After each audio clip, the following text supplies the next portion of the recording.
Akıl Bokdadı kanalında Cici Hak Gərdək. Bağışlayan və mehriban Allahın adı ilə. Salam mənim əzizlərim, igid oğullarım, gül qızlarım. Yaxın əyləşin. Bugün Kövsər bacınız sizə nağıl boğçasından gözəl bir nağıl seçib. Xatirə şəkli çəkdirmək istəyən xanım Kərtənkələ. Kiçik Fərid öz valideynləri və nənəsi ilə birlikdə köhnə bir evdə yaşayırdı. Amma bu evdə təkcə onlar yox, bir də xanım Kərtənkələ yaşayırdı. Heç kim bilmirdi ki, otağın küncündəki ambarda bir kərtənkələ yaşayır. Amma xanım Kərtənkələ evdə baş verən hər şeydən xəbərdar idi. Xanım Kərtənkələ heç kimin onu görmədiyinə əmin olanda qapının altından çıxıb evdə gəzirdi. O, yemək tapmaq üçün tarakan, qarışqa və ya başqa bir şey axtarırdı. Bir gün evdə böyük bir qarışıqlıq və səs-küy vardı. O gün Fəridin ad günü idi. Ev qonaqlarla dolu idi. Masanın üstü meyvə və şirniyyatlarla dolu idi. Xanım Kərtənkələ qapının altından hər şeyi seyr edirdi. Tort gətirildi. Üstünə 8 şam qoyuldu. Elə bu vaxt Fəridin anası fotoaparatını gətirdi və şəkillər çəkməyə başladı. Fərid dostları ilə tortu kəsir, şamları üfürür, anası isə tez-tez şəkillər çəkirdi. Xanım Kərtənkələnin bu mənzərədən çox xoşu gəldi və düşündü. Kaş mənim də şəklimi çəkərdilər. Xanım Kərtənkələ əvvəllər də görmüşdü ki, Fəridin anası şəkillər çəkir və sonra onları hər kəsə göstərir. Bəzən də şəkilləri divara asır. O dedi, kaş ki mənim də bir şəklimi çəkib otağımın divarına asardılar. Anası nə qədər çox şəkil çəkirdisə, xanım Kərtənkələ bir o qədər də həvəslənirdi. Artıq masadakı şirniyyat və divardakı tarakanlar onu maraqlandırmırdı. Tək istəyi şəklinin çəkilməsi idi. O içindən ah çəkdi və dedi, kaş ki gedib Fəridə deyə bilərdim, amma məndən qorxar və qaçar. Yoxsa birlikdə oturub şəkil çəkdirərdik. Kaş ki mənim üçün də belə ad günü keçirərdilər. İndi təsəvvür edin, Kərtənkələ üçün ad günü necə gülməli olardı. Xanım Kərtənkələ küncdə oturub qəribə xəyallar qururdu. Nəhayət, ad günü bitdi və qonaqlar getdilər. Xanım Kərtənkələ də öz yuvasına qayıtdı. O gecə keçdi, sabah oldu. Axşam yeməyi zamanı Fəridin anası dedi, gəlin, yenə də şəkillər çəkək ki, sabah onları çıxartdırım. Anası fotoaparatı gətirdi. Yemək yeyərkən şəkil çəkməyə başladı. Nənəsi ilə də bir neçə şəkil çəkdi.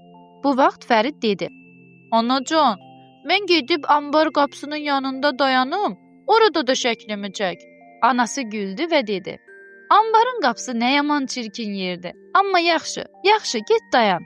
Fərid dedi, anacan, mən hər yerdə şəkil çəkdirdim, bircə burada yox. Fərid getdi və ambarın qapısı yanında dayandı. Bu vaxt xanım Kərtənkələ fürsəti qaçırmadı və düşündü. Ən yaxşı vaxtdır ki, gedib Fəridlə şəkil çəkdirim. O tez qapının altından çıxıb divara qalxdı. Fəridin anası Kərtənkələni görmədi və şəkil çəkdi. Xanım Kərtənkələ çox sevindi və dedi, axır ki mənim də şəklimi çəkdilər. Ertəsi gün Fəridin anası şəkilləri gətirdi və nənəsinin qarşısına qoydu. Dedi, bir bax, şəkillər necə gözəl alınıb. Nənə eynəyini taxıb diqqətlə baxdı və dedi, doğrudan da nə qədər gözəl kərtənkələdir. Anası və nənəsi bütün şəkillərə baxdılar. Sonra onları yerə qoyub mətbəxə getdilər. Xanım Kərtənkələ qaçaraq şəkilləri axtardı. Nəhayət, öz şəklini tapdı və dedi, bu necə də gözəl şəkil oldu. O şəkli dişi ilə tutub yuvasına apardı və dedi, indi mənim də otağımın divarında şəklim var. O gündən sonra hər dəfə şəklini görəndə çox sevinirdi. Fəridin anası və nənəsi heç vaxt anlamadı ki, kərtənkələnin şəklinə nə oldu. Xanım Kərtənkələ isə öz yuvasında asta-asta gülürdü. Qəhrəman dələ.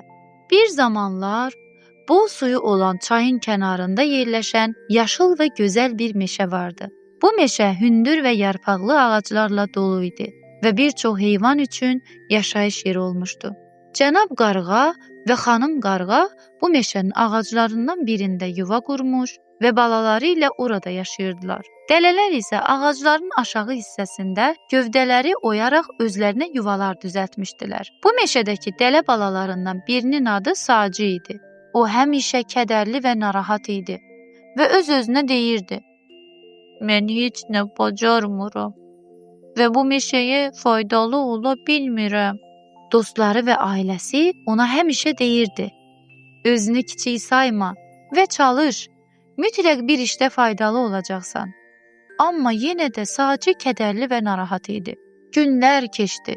Bir gün Cənab qarğa yuvada deyildi və balaları ac qaldı. Onların yeməyə heç nəyi yox idi. Ana qarğa məcbur qalıb balalarını tək buraxaraq yemək axtarmağa getdi. Bir neçə saat sonra Sacı ağacın altında dayanıb gövdəyə söykənmişdi ki, qarğa balalarının qanad çırpıb qarıldadığını eşitdi. O dərhal ağacın başına çıxdı və gördü ki, böyük bir qartal iti caynaqları ilə ağacın başında uçur və qarğa balalarını götürüb aparmaq istəyir. Sacı vaxt itirmədən öz-özünə dedi: "Mən bu qarğa balalarını xilas edə bilərəm. Sadəcə çalışmalıyam." Sonra işə başladı. O qədər bir budaqdan o birinə tullanıb caynaqları ilə qartala vurdu ki, qartal yoruldu və oradan uzaqlaşdı. Bu çox çətin bir iş idi. Amma Sacı bacardı. Yaralanmasına baxmayaraq qarğa balalarını xilas etdiyi üçün çox sevinirdi. Xanım qarğa gəlib Sacını yaralı gördü və balalarından nə baş verdiyini soruşdu. Xanım qarğa meşənin digər heyvanlarının köməyi ilə Sacını meşə xəstəxanasına apardılar və Sacının yaraları sağaldı. O gündən sonra Sacının cəsarət hekayəsi meşədə yayıldı və hamı ona qəhrəman Sacı deyirdi. Bəli, qəhrəman Sacı. Beləcə, iti dişli qartal məqsədinə çata bilmədi. Amma çalışqan Sacı qəhrəman oldu. Bəli, əziz uşaqlar, çalışaq ki, heç vaxt bacarmıram və olmaz deməyək. Bir işi yerinə yetirmək üçün bütün səylərimizi göstərməliyik ki, o iş alınsın. Şirin nərəltisi. Mehriban Allahın adı ilə səma altında heç kim yalnız deyildi. Uca bir dağın yaxınlığında yerləşən yaşıl və böyük bir meşədə mehriban heyvanlar yaşayırdı. Bir gün axşamüstü heyvan balaları meşənin ortasında yığışıb oynayırdılar. Balaca şir anasından icazə alıb uşaqlarla oynamağa getdi. Oyunun ortasında top balaca şirə çatmırdı. Balaca şir nərildəyib topu almaq üçün səsini ucaltdı. İlk dəfə bəbir ona dedi: "Balaca şir, qışqırma, nərildəmə." Amma balaca şir bunu vecinə almadı. Uşaqlar oynamağa davam etdilər. Amma balaca şir yenidən nərildəyib səsini ucaltdı. Bu dəfə heç kim ona diqqət etmədi və hamı sakitcə öz oyununa davam etdi. Tədricən dostları balaca şirdən uzaqlaşdılar. Sanki heç kim səsküy və qışqırıq eşitmək istəmirdi. Balaca şir tək və kədərli şəkildə bir ağaca söykəndi. Bu vaxt rəngarəng bir kəpənək gül şirəsini yeyərkən gəlib balaca şirin çiyninə qondu və soruşdu: "Niyə kədərlisən?" Balaca şir dedi: "Dostlarım məni tərk edib getdilər. Mənimlə oynamaq istəmirlər." Kəpənək soruşdu: "Çox pisdir. Nə baş verdi ki, səni tərk etdilər?" Balaca şir dedi: "Sadəcə topu istəyəndə 2 dəfə nərildədim." Rəngarəng kəpənək dedi: "Narahat olma. Sənə 3 sehirli iş öyrədəcəm ki, istədiyin şeyi rahat əldə edə biləsən." Balaca şir çox sevindi. Kəpənək dedi: "Hər dəfə nəsə istəyəndə səbirli ol və gözlə ki, heç kimin sözünü və ya işini yarımçıq qoymayasan. İstəyini nərildəyib qışqıraraq demə. Nərildəmək və səs ucaltmaq təhlükə anları üçün nəzərdə tutulub. İstəyini sakit və mehriban bir tərzdə ifadə et. Qışqırıq və nərildəmə heç kəsin xoşuna gəlmir və dostlarını səndən uzaqlaşdırır. Əgər nəsə istəsən və sənə vermədilərsə, səbəbini soruş. Bu 3 şeyi et və sehrin necə işlədiyini gör." Gecə düşdü. Balaca şir kəpənəklə sağollaşıb evinə qayıtdı. Ertəsi gün balaca şir oyun oynamaq üçün dostlarının yanına getdi. Artıq nərildəmirdi. Çox sakit şəkildə dedi: "Uşaqlar, mən də istəyirəm top mənim əlimdə olsun." Bir daha topu istəyəndə ona vermədilər. Balaca şir səbəbini soruşdu. Bəbir dedi: Çünki növbəni gözləməlisən. Balaca şir çox sevindi. Çünki 3 sehirli üsulla dostları ilə oynamaqdan zövq ala bildi. Əziz uşaqlar, bir şey əldə etmək üçün əsla qışqırmayın, ağlamayın və hay-küy salmayın. Bunun əvəzinə sakitcə sual verin və həmin şeyi sizə niyə vermədiklərini öyrənin.